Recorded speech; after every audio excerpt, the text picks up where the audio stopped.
Welcome to Stats and Scheme. I am Shawn Syed, joined as always by my good friend Seth. Tej, it was a busy week last week. We had some of Sumer's finest at the NFL Combine and MIT Sloan Sports Analytics Conference. I know you had to do some babysitting for some bunnies last week for your friend. How are you doing? Where are we at on the missing football meter? Like I said on Twitter, I'm just trying to teach. It's 5 bunnies. Like they can all play an offensive line. Like I'm just trying to teach them how to do some basic pass blocking. GT counter. Like trying to teach the bunnies in the middle like how to pull and block and everything. But I think they're going to need you to coach them. I don't think I'm as good of enough of a coach to actually do that. Attention. I mean, we've gotten to the point in the offseason where we're thinking about like what animals can fit what position on our roster. The times are tough, and obviously, offensive line. We record on Monday. This episode is being recorded on Monday, and had the Jason Kelsey retiring, which like I really had to stop everything what I was doing and watch it. It was incredibly emotional. I would encourage everyone goes and checks that one out. Do you think any of those bunnies can be Jason Kelsey, Tage? I mean, it's just a tough, player to live up to. I'm obviously the videos of him, and his speech like was really emotional, like you said. Like I think it's awesome that he from 2015 onward, I think he played every single game for the Eagles. Like that's just really impressive, and obviously like a Hall of Famer. So get ready in 5 years to go down to Canton to see his Hall of Fame speech. Oh, man. All right. Well, today we're going to talk about some more of your research that is also in an article on sumersports.com that covers trends in how draft capital is being spent and what that could kind of mean for the 2024 draft. Tej, do you want to cue us up a little bit for your article in this discussion? So I thought this was something that was going to be pretty interesting to look at to kind of help us prepare for what this draft might be in terms of the positions that are getting drafted towards the top, and then other positions that teams might be waiting on to draft later in drafts than, like, let's say a decade ago. So I took all drafts since 2011, and I just wanted to see which trends were happening from a position by position standpoint and kind of look at if there were certain positions teams were starting to spend more draft capital on, whether that was because of the talent level of these positions that are coming into the draft, teams readjusting their positional weights for how important they treat positions, or maybe some other outside circumstance that's changing these. So that was kind of the basis of the article when I looked at that overall. And when you were looking at it, what did you use to, like, what was the value measure for draft capital being spent? So what I use for draft capital, I don't use the Jimmy Johnson draft chart. That's something that I think is directionally correct but pretty outdated. I think that Jason Fitzgerald and Brad Spielberger of Over the Cap have done a really good job putting together their own draft value trade chart. So they put together a pretty analytical one, a one that's definitely more advanced than the Jimmy Johnson chart. So I use that as the basis for assigning draft capital to each pick. So, the number one pick is worth 4,000 points, and then it kind of decreases from there. And it's a lot flatter than the Jimmy Johnson draft curve, just because it bakes in how random the draft can be sometimes. Yeah, I mean, Jimmy Johnson chart just taking a stray to start the podcast. But yeah, of course, it was made at a different time, and even that chart has been updated in a few different ways. I'm glad that you mentioned, like, if you look at the kind of shapes of the graphs and in terms of how it is valued, like I think it does a pretty good job of capturing, as you said, the randomness in some ways, but then also like, hey, there are just different values at different picks, and I think we can see that a little bit better now. Of course, there's more data on how can we sort of expect, or what production has happened from certain players at specific points in the draft. So I think before digging into the research, of course, we hear about best player available all the time. There is, there has to be some balance between talent and then positional value, where those things can meet and change on a year to year, or even really a round to round basis. And I think without looking ahead, my assumption is that, if we think about it, teams lean probably more towards best player available, with, I think, position of value starting to take shape, and really taking shape over the last few years, certainly. And I think all time without even the analytics stats being super involved. But I do think as more teams expand their data groups, my assumption is, that gets expressed in the data as well. So, Tej, I think we'll look at this first from offense versus defense in terms of draft capital spent. And then I think we can go a little bit more position by position. So why don't you talk to us a little bit about what you found kind of looking over the last pretty much 10 plus years in terms of how draft capital has been spent on offense versus on defense? Yeah, so what's really interesting about draft capital on offense versus defense, looking at the two different sides of the ball, is it kind of flip flops back and forth, just kind of depending on where the talent level is. And we saw, a decent amount of offensive drafts compared to defense from 2011 until 2015. And then 2016, 2017, and 2019 were very heavy defensive drafts. And I think we'll get into the specifics of that in a little bit. And then we've seen it come back here where, you had 2020, 2021 that were more offensive drafts. And then the last 2 years have been pretty even. And I think this year's draft in particular, the 2024 draft, is going to be pretty heavy offensive, especially in the top 10, just based on mock drafts and the consensus big board. So, you see that these teams haven't really, gone one way or the other when it comes to spending draft capital on either side of the ball. Yeah, that's cool to look at. So, and that you think the takeaway then is like the split isn't just offense versus defense. You think we probably need to dig in a little bit deeper and go by position then next? Yeah, that's what I think is basically happening here. I think it's like an interesting discussion because, I'm someone that values offense probably a little bit more than defense from a predictive standpoint. Like when you look at the teams that have been successful, you can get away with having a non-top 10 defense and still make it far in the playoffs and to get wins. Like you think about the early Chiefs teams, like Chiefs 2018 through 2021, like those types of defenses, and they were still in the AFC Championship game or further every year. You think about the Lions this year, being able to still make it to the NFC Championship game with a below average defense. Like, do you think that teams should be spending draft capital more on offense because of this, or are they just treating it like it's efficient and they can build up the rest of that in free agency or through trades or other aspects of team building to get there? I'm glad you mentioned free agency as well, because we're of course looking at the draft in isolation, but there are times where a general manager that, or at least, I think we've heard through stories where they say, hey, we're going to fill these 5 positions. We're going to fill 2 of them through the draft, 3 of them through free agency. So that is, I think, an important thing to balance. I'm not sure if it's, there's an inefficiency in which side of the ball is drafted. To me, I don't know. I don't want to be hard headed about it. I just think it is driven by like what is the talent level of the players. I think going through some of the years was kind of interesting. Like 2016, you got Goff and Wentz at the top. Joey Bosa's there. Jalen Ramsey. Then you have like Leonard Floyd, Eli Apple, Vernon Hargraves. I think Zeke was in the top 5 in that year. And then 2017, you get Myles Garrett number 1 overall. You get Solomon Thomas to the 49ers at number 3. I think Jamal Adams in that draft, Marshawn Lattimore, Hassan Reddick, all in the top 15. And I think that over time, teams may be getting a little less hard-headed, and they understand it is so hard to draft players. I think everyone probably at least thinks that in some level. I think on the outside, it's kind of easy to see where it feels like there's so many things that can go wrong for these players, where if you think that the situation is perfect, or particularly if you're a team that thinks, hey, we're just one position away, that I think a lot of times shows to be false. So to me, it's not, there's an edge in drafting offensive players. I think like when we think about the quarterback tax, for example, that, even talking about this, it feels like, Tej, every single day that we go forward, we hear about a new quarterback that's going to be in the top 5. I think it was Diana Rossini from The Athletic said something like some general manager I wouldn't be surprised if quarterback went 1, 2, 3, 4. And I was like, I thought we were just talking about 1 and 2. We added 3 and fine. Now we're adding in 4. But then you get those years like the Kenny Pickett year where it's only 1 quarterback in the first round. And, maybe we assume that these players go up. And something I did want to mention is like all we know when a team selects a player is that team chose to select that player. Like we don't know how the entire league valued that player. Theoretically, I don't think this is right. But say if Caleb Williams goes the first overall pick, it could be that only 1 team has him first overall and 31 other teams have another quarterback. Now, do I think that's realistic? Probably not. But, we talked to scouts where they said this player that is now an all-pro, we had an undraftable grade on that player. And it's so like team specific. And we think about last year with the Lions in terms of like taking Gibbs in the first round. Like, you can hear about, team X or team Y said, we would have drafted him at that spot too.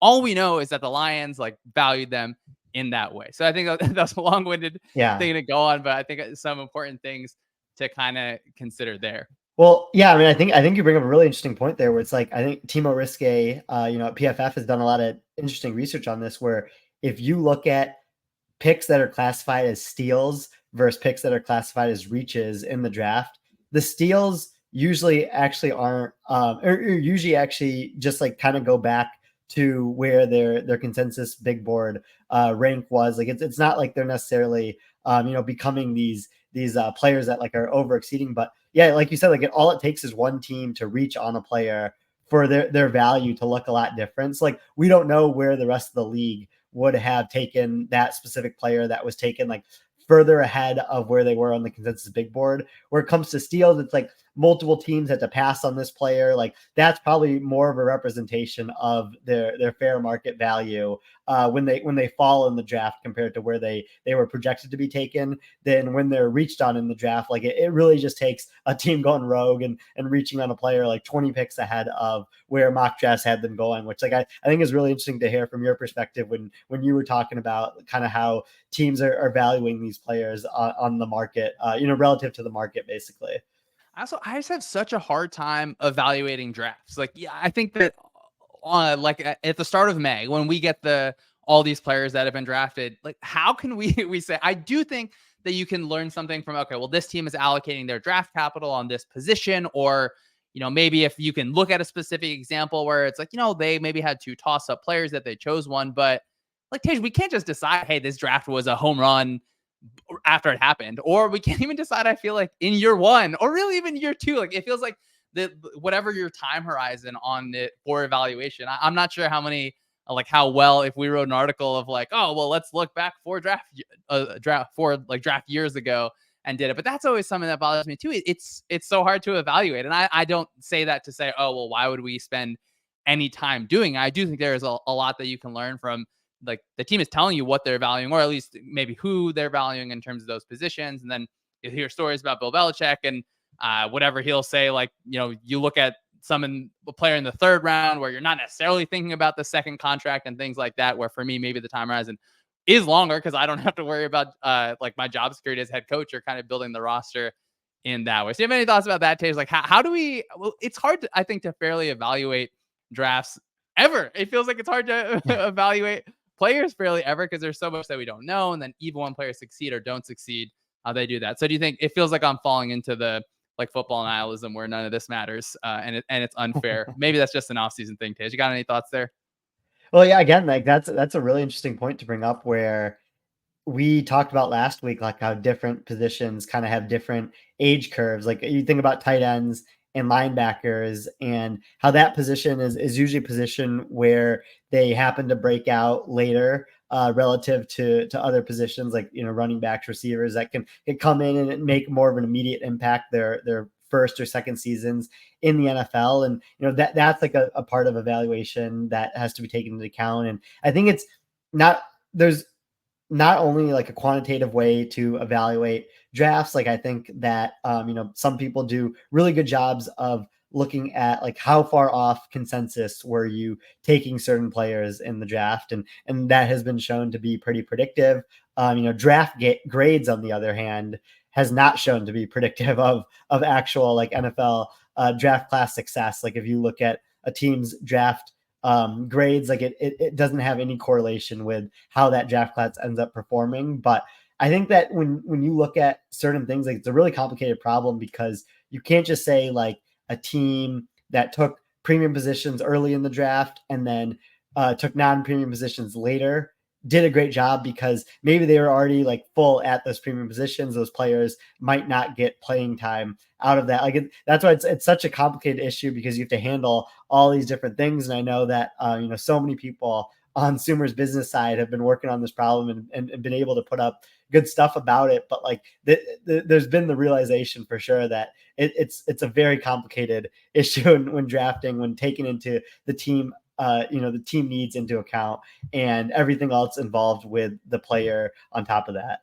Yeah, and maybe this is just me overcompensating for myself. When the Lions are a good example, when I think of, you look back and we were texting back and forth around this time last year, and it's like, maybe that draft wasn't the best draft. And then in the first year, like obviously so many positive things happen for the Lions, and who is to be right in the long term, who is to be wrong in the long term. I feel like the right and wrong is I think less of interest to me. But now we can get to, I think, another thing that is more interest to me. So instead of adjusting offense and defense in terms of how draft capital is spent, Tej, what do you want to talk about next? Do you want to go let's maybe go defense first. Like, is there a position or something like that that has kind of risen above the crop in terms of how draft capital has been spent?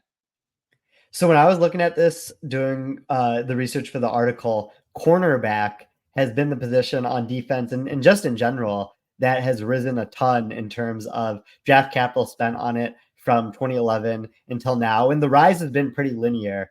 And so what that tells me is not only are we getting more cornerback talent that's coming into the NFL, I think teams are also placing more of an emphasis on it. And when I think about certain positions that like you can't have enough of, like corner is definitely one of them. When I think about that, like I think you talk about offensive line, edge rushers, corner, and then you can fill in some other positions, but those are the ones that like you see teams' depth really be tested, especially later in the season.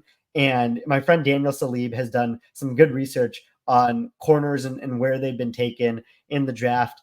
The cornerbacks taken in the top 10 of the draft, only 8 of them happened from 2011 until 2019. There's been 7 though in the past 4 drafts total. So in those 8 years of drafting, there are only basically 1 cornerback taken in the top 10. And then since then, there's been 7 in just the past 4 drafts. So you're almost at 2 corners in the top 10. So you've seen a lot more corners being taken high in the draft, and just overall draft capital being spent on them in general. Yeah, you think of guys like Stingley and Sauce Gardner, of course, Trent McDuffie in Kansas City, and then, J.C. Horn and then Patrick Surtain in that same draft class. This one I keep thinking about back and forth because, is it okay? Well, there's just like a rise of 7-on-7 tournaments when you're in high school, and then you players are able to go through that a lot more. Obviously, like there's more passing that just happens. You're able to train in that way throughout the entire year. Maybe it's that, there's just like more coaching technique that is spread, I think, more open. I still lean toward this is a talent specific thing where I think in this upcoming year for 2024, we're assuming that it's like a really, really kind of a run on wide receivers where there's a lot of talent in that way. And it could be that these teams are realizing that, okay, well, like defensive back is a weak link system and your pass coverage is only going to be as good as a lot of times your worst pass defender. So if one receiver is able to beat your, say, 5th guy on the depth chart, that is a real problem for the defense. And I do like that because to me, if we were to say the scheme side, just like isolated away from analytics, like you can come to the exact same answers as the analytics side. Like you can look at your film and say, well, we're consistently beat by our 5th defensive back. We need to have a better defensive back room. And you, I think, can run a model that would show something similar. So I really like that. And the Chiefs are an interesting example. Tej, I think, was it like 2 or 3 years ago where now one of their data staffers did a big data bowl kind of thing about, I think it was like a neural network on like defensive back coverage. Do you remember that at all? Can you help me there?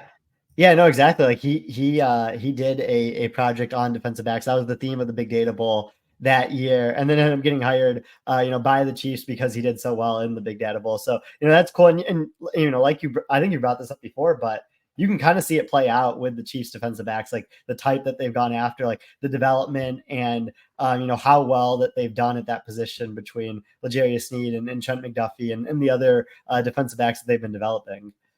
Yeah. And then of course, like a lot of that, as you said, comes down to development. Like is your coach able to kind of get that out of you? And, we'll talk back to Jason Kelce making me emotional again. Like he specifically talks about, I had a really bad year and I think it was like towards the middle of his career. And then, he just spent like a lot of time with their like all-time offensive line coach, Jeff Stoutland, and really figured it out. And then it shows in the way that he played. It shows in the way that he talks about it. And it shows in, I think, the like war graphs that got posted publicly today. Like it just, a lot of times it happens in that development. And then I think talking more about the offensive line, did you get anything from offensive line in terms of trends in draft capital spent? So behind corner, offensive tackle is the second position that has had the biggest increase in draft capital spent, especially over the last 4 years. So again, going back to looking at the last 4 drafts compared to 2011 through 2019, there's been 5 offensive tackles taken in the first round each year in the last 4 drafts. Before that, there was only 3.3 offensive tackles that were being taken in the first round. And, again, it goes back to like when we talked about corners, this is going to be a very high corner draft. Like you're going to see, maybe not in the top 10, but you're probably going to see 5 to 6 corners taken in the first round this year's draft. When I look at the consensus big board for this year, there are 10 offensive tackles that are in the top 40 for the 2024 draft. So again, I think not only has offensive tackle increased in terms of draft capital spent on it recently, but that should continue this year when this draft actually happens. Offensive line, it's obviously such an important part of the game. I think no one ever is going to discount that. I do think there's conversations just about like some development issues, whether it's players that are already in the league, how can we develop those players, or how can we sometimes project, college players to pro, where there's such a big difference in the game, but you can obviously like learn so much from their technique and how players are doing it, and sometimes like just the raw athleticism numbers aren't always going to translate to kind of that long-term production. I know you guys did something on offensive line development at Sloan. Do you want to talk about that at all, Tej? So we researched offensive line path curves when they're pass blocking, and it was really interesting to find out that when teams make a move in free agency to replace an old offensive tackle with a newer one, they often go for offensive tackles that have had a similar path like in general to what their previous offensive lineman had. So that was an interesting finding, and something I wanted to ask you about the paths that offensive line in play, because we only were able to take true pass sets, so plays with no screens and no RPOs and different stuff like that. Like with how college offenses are going, where the increase in RPOs and the increase in play action, like are offensive tackles just having less true pass sets from when they go from college to pro? And we know that the pro offenses have more of those that they have to be involved in.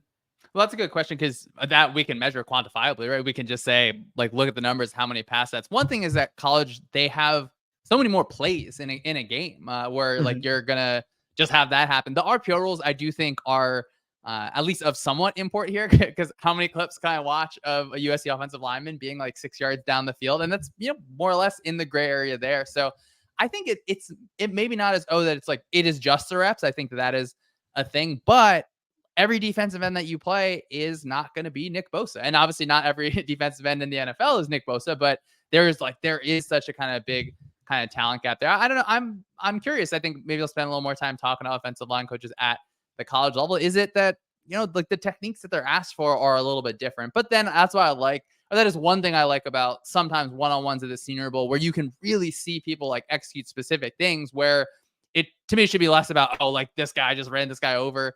Like that's what we have to learn from the clip now. It's like, how did this player go from one snap in a drill to the next snap, where if they got beaten one way, are they able to kind of adjust and change in that way? But yeah, I know I saw the stuff that you guys worked on.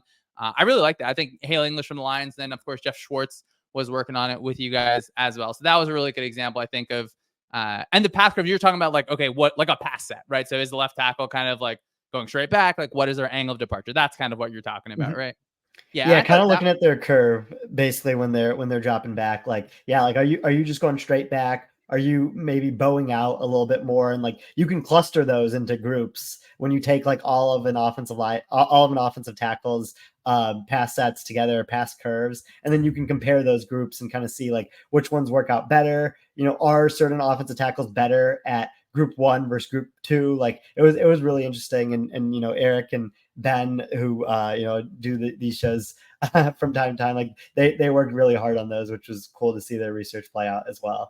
Yeah, I like seeing the visuals on that, because you can imagine, okay, well, is it like a jump set where a player, like a tackle's trying to like get on the defensive end kind of quick? Like that is of course going to have a different curve than, is a tackle taking a vertical set where almost like you can almost draw them backwards on a straight line sometimes, where they're getting there, or just like what is their angle of departure? And I love that you guys did that, because then you can track, well, did a pressure happen at this point? And then I think from the defensive side on that point, when you're looking at, well, this offensive tackle gets pressured a lot on this specific set, you can kind of game it and manufacture it in certain ways where you're changing your one-on-ones up, or if you have a defensive end that is effective against that particular set. So that is pretty fun. And then speaking of edge rushers, do you have anything kind of on edge rushers as in terms of trends for draft capital in the draft?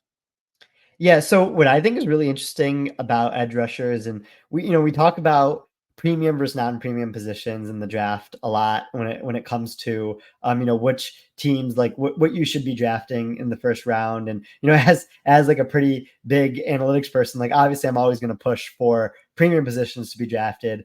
in the first round. And like those, like I label as like things that mainly affect the pass game. So when we talk about wide receiver, offensive tackle, cornerback, like positions we've talked about as ones that have risen in draft capital in recent years. Edge rusher, I would also consider a premium position. But what's been really interesting with edge rusher is it's actually declined in terms of draft capital spent on the position. Recently going back to 2011, when I look at the trend, and it's interesting because I also looked at the year-to-year variance in terms of draft capital spent on these positions. And edge rusher is the position with the highest variance year to year. So it seems like teams treat this position as the most talent dependent in terms of when they want to spend draft capital on it, which does actually make intuitive sense to me. When you think about edge rushers and how you have to be a pretty high-end athlete to be productive at the position, and you think about some of the like number one edge rusher picks that Jadeveon Clowney, Myles Garrett, Travon Walker, like these are just like super high-end athletes, like basically people we've never seen before at the position. That's why they garnered number one overall. But then you think about other draft classes that have great athletes, but maybe not that like 9.9 out of 10 type athlete, and we just didn't see as much draft capital spent in that position. Tish, do you like when we get the new NCAA football game? Are you just gonna like sim defense? It feels like you have this like just general distaste towards defense. You're just funneling everything through offense, huh? Well, I mean, I that's why I do like to. I pulled a Ben Johnson many times in Dynasty, where I just stay as an offensive coordinator at Ball State. Like I get head coaching offers, but I just want to stay as offensive coordinator. I like calling cool plays. Tish, yeah, that makes sense. Yeah, I like the conversation on edge rushers there. Of course, the like Trayvon Walker, Aiden Hutchinson, that kind of conversation. I love the idea of take the person that is absolutely someone that is just like so off the charts. I wonder if I mean, all these draft propositions. I'm not even sure. I don't think 50-50 is the correct hit rate. I don't think it may be even less than that. So I think maybe teams get burnt on a specific kind of player enough times that other people look around and think that maybe let's kind of back off that specific skill type. I do like to see how like teams rush plans also are evolving. I think that like if you have Myles Garrett rush him 1-on-1, and then obviously we had the fun clip where he's doing the kind of crossover through the legs, get him over the center, find different ways to get him 1-on-1. But then the Ravens, and I think that Mike McDonald certainly, I mean, their whole entire staff is like a defensive coordinator this upcoming year in different ways, where they felt like they really had a team rush mentality where it's different players from different positions. So I think that is like that outcome is certainly talent driven in terms of, I think that, whoever like he has in Seattle, I think, if you just have a stud on the end, it's that player probably not going to be like dropping out as much. I think so. That'll be fun to track as well. And then of course, as Mike McDonald's defense evolves. What about any other positions you kind of want to talk about before we head out of here, Tish? Yeah, so the other high variance position, we talked about edge rusher being pretty high variance year to year. Wide receiver is also like that. It's a position where it seems like it's pretty dependent on the talent level in the class for teams to spend draft capital on it. And before the 2023 draft, like this last year's draft, we saw a ton of wide receivers go high in the first round, go in the top 10 picks, and a lot of them had a lot of success, especially early on in their career. But then last year we saw teams be more hesitant about taking a wide receiver early. JSN ended up being the first wide receiver taken, and then we had a decent amount of wide receivers in the back half of the first round, but it wasn't anything crazy like the previous years with like Jamar Chase, Jalen Wall, Devontae Smith, or the CeeDee Lamb draft, where I think Jerry Jeudy also went high in that as well. And it wasn't like those draft classes. But this year, I think we're going to go back to the high end wide receivers taken, Marvin Harrison Jr., Malik Neighbors, Roma Dunze. Like those are three receivers that have been consistently mocked in the top 10, consistently in the top 10 of consensus big boards. So I think when it comes to those types of players and those types of talent levels, teams will go back to taking wide receivers in the top 10 this year, like they did the previous couple drafts before the last one.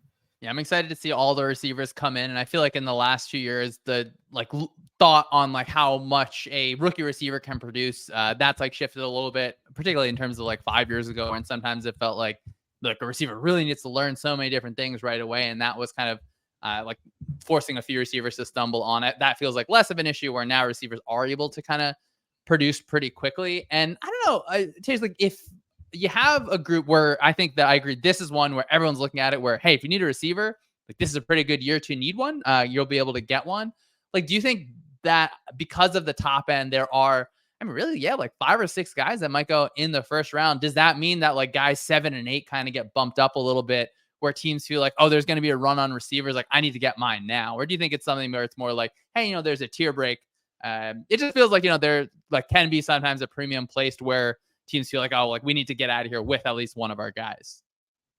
Yeah, I was actually talking about this with my friend Jake Grossman over the weekend, where it's like, if we know that a class is deep at a position, should you as a GM be less likely to take them in the first round because like you can kind of find that position later in the draft? And I think as a holistic approach, like that's definitely one input into your overall draft strategy. But I think when you look at it from a GM's perspective, the semantics of hitting on that first round pick is so important for just your overall opinion, public opinion as a general manager, as someone who can draft. Where like I think it's probably not worth it to make that risk and to try to take a position later in the draft that that the draft is deep on. And you can even double up. Like I don't think that there's anything wrong with that strategy. I guess the most famous example of that would be the Washington taking Robert Griffin III and Kirk Cousins in the same draft. Like they doubled up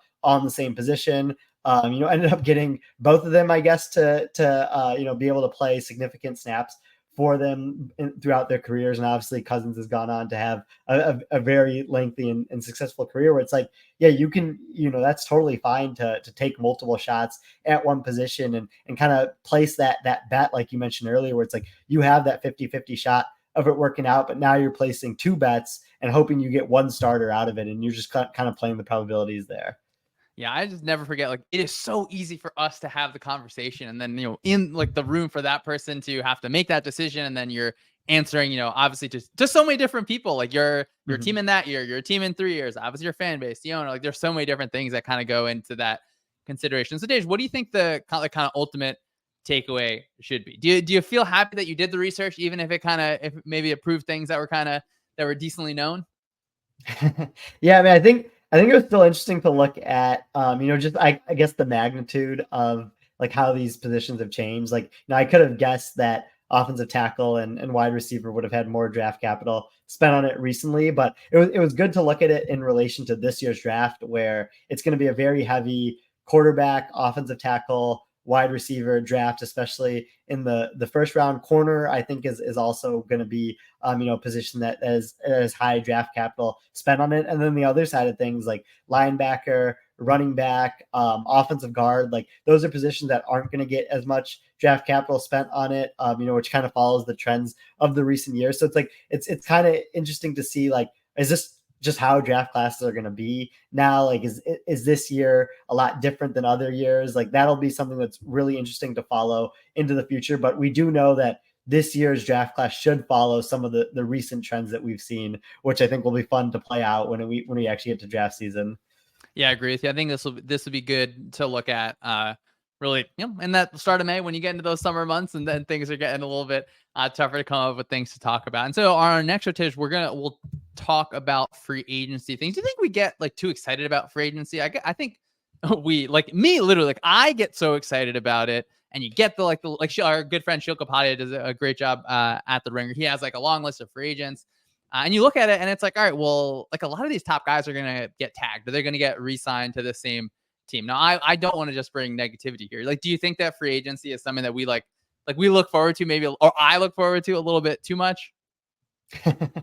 I mean, it is fun to talk about during the season where it's like, yeah, like, oh, this team can just go try and get Mike Evans next year to fix some of their receiver holes. And like, then you look at the receiver landscape and Mike Evans is returning to the Buccaneers and T. Higgins got tagged and, maybe traded, but probably not. And Michael Pittman is either going to return long-term to the Colts and also get tagged. And you're like, oh, like there go all the free agent wide receivers that you could have been given to different teams. So I think probably we do get a little bit too excited, but that's like what this is for. Right? It's fun to talk about the discourse, when it comes to all this stuff. Yeah, and hey, you see those receivers get returned to their teams, and we get 6 receivers that are going to be able to go in the first round or something like that. So that's kind of connected. That's fun. But Tej, I think we can get out of here. Thank you again, everyone, for listening to Stats and Scheme. Tell us what you like, what you didn't like, and if you would trust Tej to babysit your pets and maybe teach them something about offensive line. Visit SwimmerSports.com/subscribe. Follow us on Twitter and YouTube. Leave a nice rating wherever you choose to be. That's always helpful. We can kind of pass that on to the higher ups. As I said, next year we're going to be looking at free agency. I think maybe we'll talk a little bit about what positions actually make it a free agency, where free agents can add the most. Maybe we'll do a live show on Tuesday, Tish. Who knows? We'll get there when we get there. But most importantly for everyone, enjoy the rest of your week, and we'll see you next time.